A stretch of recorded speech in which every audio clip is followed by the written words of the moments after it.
Xin chào các bạn. Hôm nay mình sẽ hướng dẫn các bạn sử dụng tính năng sản xuất tấm thiếu. Đầu tiên, để sản xuất tấm thiếu, chúng ta cần có một là mã đơn hàng, hai là mã số tấm.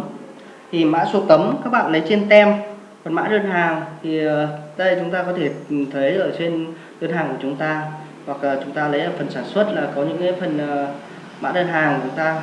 Ví dụ như hôm nay mình sẽ sản xuất ở mã đơn hàng là 006. Tem thì mình đã lấy sẵn, chụp sẵn để màn hình đây rồi. Đây. Thì bây giờ chúng ta sẽ vào phần sản xuất tấm thiếu. Thì ở trên này chúng ta tìm mã đơn hàng và mã tấm vạch. Thì chúng ta ghi mã đơn hàng thôi. Mình sẽ sản xuất mã đơn hàng là 006. Mình ghi 06 đi. Đây. Tấm vạch thì mã vạch. Đây ạ. Mình sẽ sản xuất ở vị trí thứ 38 đi nhé. Thì 800 4343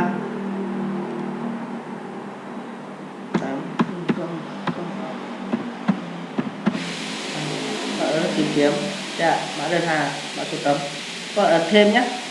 Và để thêm những cái tấm khác thì chúng ta chỉ việc tìm kiếm mã vạch khác thôi.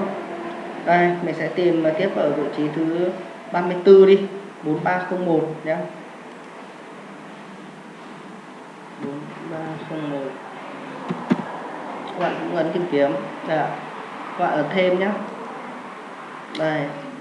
Chúng ta tìm thêm một tấm nữa, ví dụ số 30 qua thanh ngăn kéo thì chúng ta làm 4601. Đây.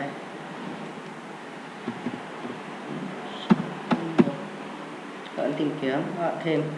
Sau khi chúng ta đã tìm kiếm được tất cả các tấm mà chúng ta cần sản xuất ấy, thì chúng ta ấn vào chuyển. Đây, nó sẽ báo là tạo thành công. Thì sau khi chúng ta đã tạo thành công ấy, chúng ta ấn xác nhận và nó sẽ xuất hiện ở phần bình bản. Các bạn ấn vào phần bình bản. Đây, nó sẽ xuất hiện trên phần bình bản cho các bạn.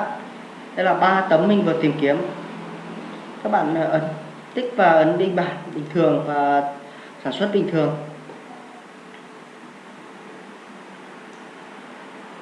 Các bạn chờ bình bản.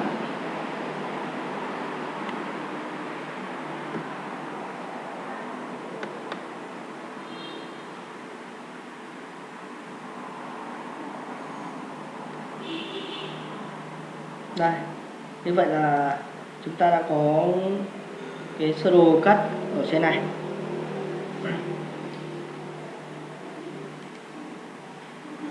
Chúng ta đã có 3 tấm đấy và chúng ta ấn xuất file và sản xuất bình thường thôi. Thì chúng ta có thể là sản xuất những cái tấm này cùng với các đơn hàng khác nhé. Chúng ta cũng tích vào bình bản cùng các đơn hàng khác nhưng sản xuất bình thường. Chúc các bạn thành công. Các bạn theo dõi.